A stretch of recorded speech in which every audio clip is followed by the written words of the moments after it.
नया IBN 7 हौसला है। फर्जी डिग्री मामले में गिरफ्तार जितेंद्र सिंह तोमर को लेकर दिल्ली पुलिस थोड़ी देर पहले ट्रेन से लखनऊ पहुंची। लखनऊ से तोमर को फैजाबाद ले जाया जा रहा है। यहां की राम मनोहर लोहिया यूनिवर्सिटी से उनकी डिग्री की जांच की जानी है। इस दौरान तोमर ने एक बार फिर दोहराया कि उनके खिलाफ साजिश हो रही है। सब केंद्र सरकार का वो है, साजिश है। आरटीआई में जो जानकारी आई थी वो आपके खिलाफ आई थी। मेरे फेवर में आई है, आपने देखा ही नहीं है। मेरे फेवर में प्लीज आप लोग। भारतीय जनता पार्टी की सरकार आप लोगों को काम नहीं करने देना। बिल्कुल नहीं करने दे रही भाई साहब, बिल्कुल नहीं करने दे रही। आपके पास सब दिखाएंगे, पुलिस को दिखा दिया है।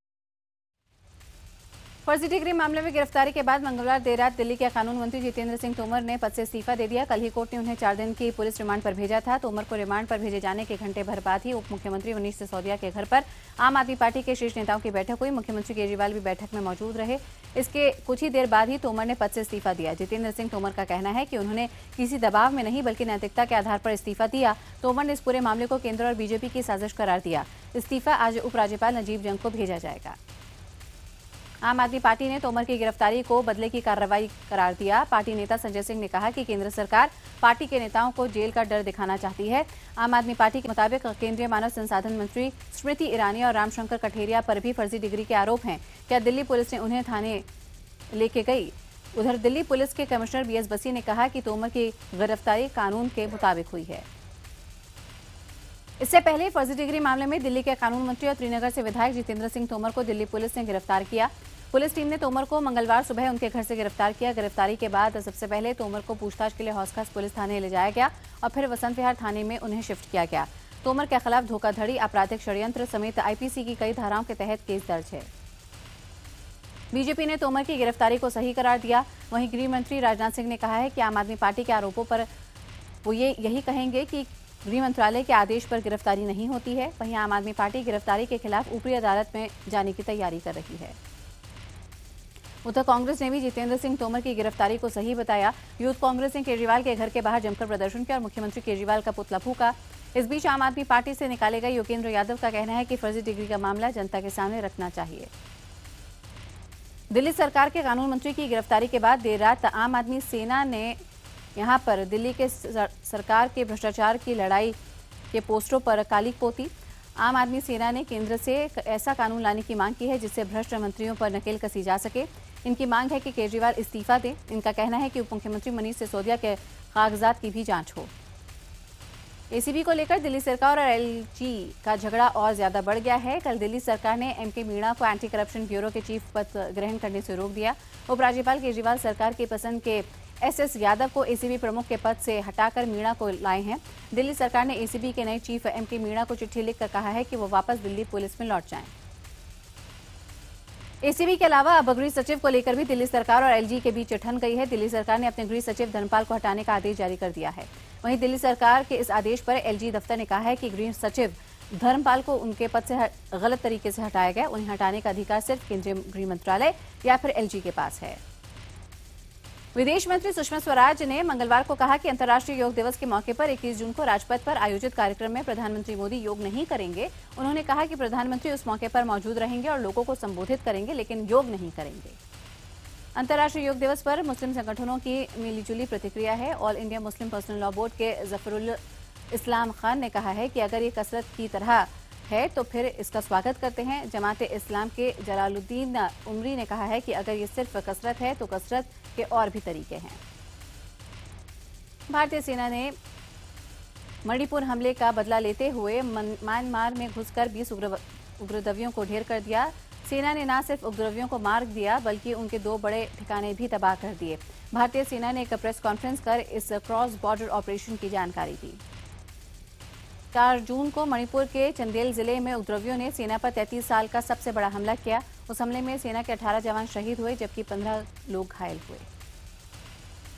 बिहार विधानसभा चुनाव के लिए नीतीश कुमार से हाथ मिलाने के बाद लालू यादव काफी अग्रेसिव हो गए हैं। लालू यादव ने बीजेपी पर करारा हमला करते हुए कहा कि वो और नीतीश मिलकर इस चुनाव में बीजेपी को हराएंगे।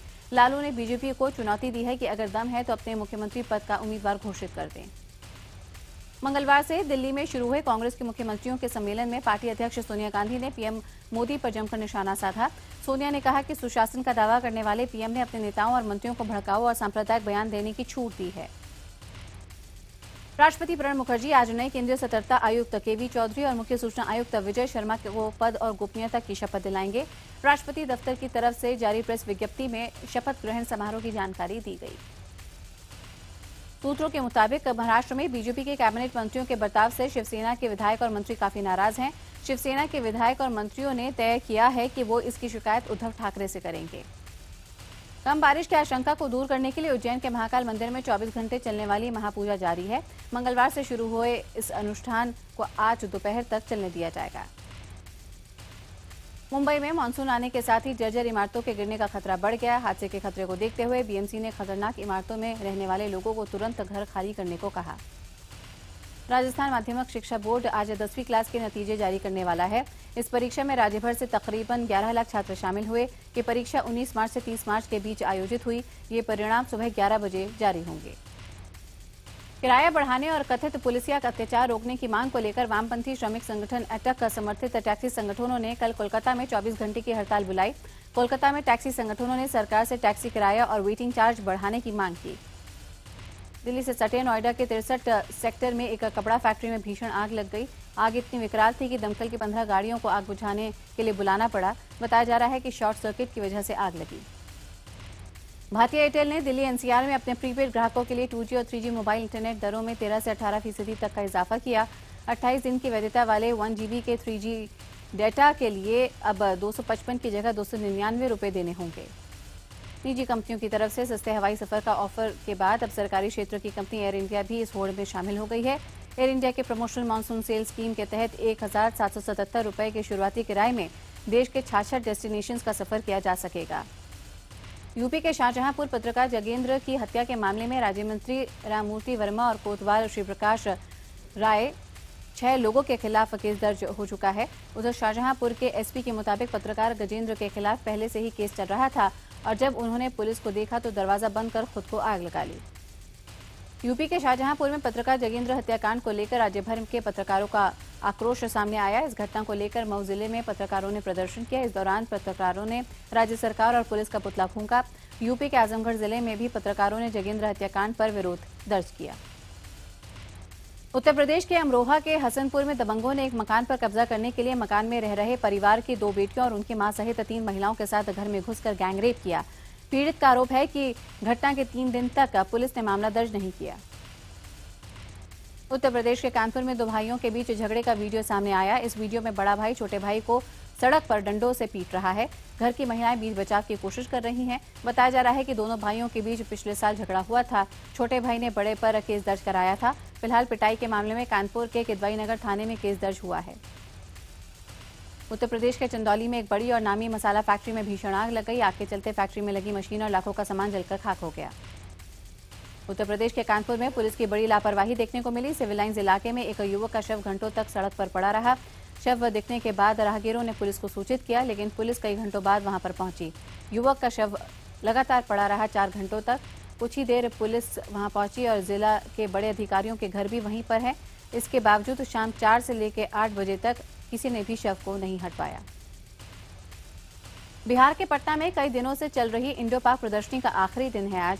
स्थानीय लोगों में इस प्रदर्शनी को लेकर काफी उत्साह है। सबसे ज्यादा भीड़ महिला परिधानों के स्टॉल पर है। बिहार के दरभंगा में एक कम्युनिटी हेल्थ सेंटर को नीतीश मांझी की राजनीतिक लड़ाई का खामियाजा भुगतना पड़ रहा है। 24 बेड की सुविधा वाले आधुनिक अस्पताल का उद्घाटन तत्कालीन मुख्यमंत्री जीतन राम मांझी ने किया था, लेकिन नीतीश सरकार ने आते ही मांझी कैबिनेट के फैसले बदल दिए, जिसके बाद इस कम्युनिटी हेल्थ सेंटर में तो ना तो बेड लगा है, ना ही किसी डॉक्टर या स्वास्थ्यकर्मी की यहाँ पे बहाली हुई है। यहाँ तक कि कम्युनिटी सेंटर की बिजली भी काट दी गई है। शिवहर जिले के नक्सल प्रभावित तरियानी प्रखंड के सरकारी अस्पताल में काम करने वाले डर के साए में जी रहे हैं। सरकारी अस्पताल के सभी डॉक्टर और स्वास्थ्यकर्मी दहशत में हैं। इस इलाके में अब तक बीडीओ स्तर और सरकारी डॉक्टर का अपहरण हो चुका है। बिहार के छपरा जिले के एक गांव के कुछ नौजवान भूख हड़ताल पर हैं। भूख हड़ताल पर बैठे नौजवानों की मांग है कि इनके गांव में बिजली की व्यवस्था हो। भूख हड़ताल पर बैठे नौजवानों का कहना है कि 4 महीने पहले पैसे भरने के बावजूद गांव में ना तो बिजली का पोल लगा, ना ही तार। बिहार के समस्तीपुर रेल मंडल के डीजल लोको शेड में भीषण आग लग गई। आग लगने के बाद पूरे इलाके में अफरा तफरी मच गई। आग लगने की खबर मिलने के बाद मौके पर दमकल विभाग की गाड़ियां पहुंच गईं। डीजल लोको शेड में आग लगने के चलते लाखों रुपए का स्क्रैप जलकर खाक हो गया। झारखंड के लातेहार जिले में एक कुएं की सफाई के दौरान 4 लोगों की मौत हो गई। कुएं की सफाई के दौरान गंदा पानी निकलने से मशीन चलाई गई। आपको बता दें, जिसके चलते कुएं में धुआं उठा। कुएं में धुएं के चलते पानी में उतरा मजदूर बेहोश हो गया। उसको बचाने के लिए दूसरा मजदूर भी जब कुएं में गया तो वो भी बेहोश हो गया। इसके बाद इन दोनों मजदूरों को बचाने के लिए स्थानीय लोग वहां पर पहुंचे तो उनमें से 2 की मौत हो गई। झारखंड के रांची में देश की सबसे उम्रदराज शेरनी सरस्वती की मंगलवार को मौत हो गई। 2004 में सरस्वती को सर्कस से बिरसा मुंडा जैविक उद्यान लाया गया। मध्य प्रदेश के भोपाल में शादी नहीं करने पर एक सिरफिरे आशिक ने एक नवविवाहिता की जिंदगी खराब कर दी। पहले आरोपी आशिक ने लड़की के अश्लील photo social networking site Facebook पर डाले। उसके बाद सुहागरात के मौके पर आरोपी ने लड़की को 6 घंटे में 200 से ज्यादा मैसेज किए और खुदकुशी की धमकी दी। भोपाल पुलिस ने लड़की की शिकायत पर आरोपी आशिक के खिलाफ शिकायत दर्ज की। आरोपी आशिक की तलाश जारी है। मध्य प्रदेश के अनूपपुर में एक निजी बस और बाइक में टक्कर हो गई। इस सड़क हादसे में बाइक सवार दोनों युवकों की मौके पर मौत हो गई। चश्मदीदों के मुताबिक बस की रफ्तार काफी तेज थी, जिसके चलते हादसा हुआ। मध्य प्रदेश के दतिया जिले में एक नाबालिग के साथ पहले तो गैंगरेप किया गया, उसके बाद पीड़ित को 1 लाख रुपए में बेचा गया। गैंगरेप और बेचने के आरोप में 5 लोगों को पुलिस ने गिरफ्तार किया। मध्य प्रदेश के जबलपुर में सलमान की नई फिल्म बजरंगी भाईजान को लेकर विरोध प्रदर्शन हुआ। इस दौरान हिंदू सेवा परिषद के कार्यकर्ताओं ने सलमान का पुतला फूंका।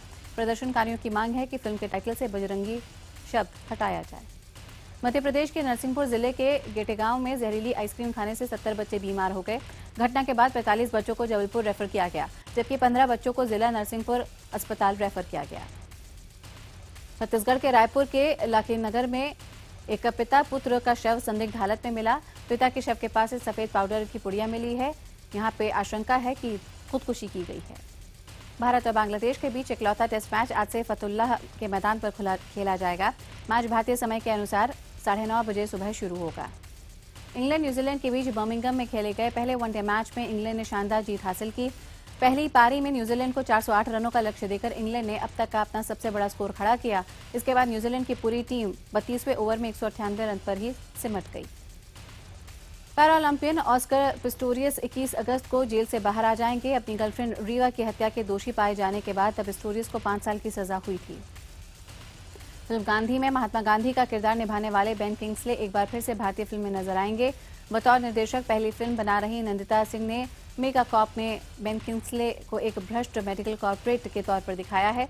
खबर है कि फिल्म मेगा कॉप में ऋतिक रोशन क्राइम जर्नलिस्ट की भूमिका में नजर आ सकते हैं। भारतीय ओलंपिक चैंपियन मुक्केबाज एमसी मैरीकॉम की कहानी जल्द ही छोटे पर्दे पर एनिमेटेड टीवी धारावाहिक मैरीकॉम जूनियर के नाम से दिखाई जाएगी। सलमान खान अपनी फिल्म किक 2 की तैयारी में है। किक के डायरेक्टर साजिद नाडियाडवाला ने कहा है कि किक के सीक्वल की स्क्रिप्ट सलमान ही लिखेंगे और इस फिल्म को वही रिलीज करेंगे। रणबीर कपूर के बाद आलिया भट्ट जल्द ही अपने नए घर पर शिफ्ट हो जाएंगी। आलिया ने मुंबई के जुहू में अपार्टमेंट लिया है, जिसमें वो अपनी बहन के साथ शिफ्ट होंगी।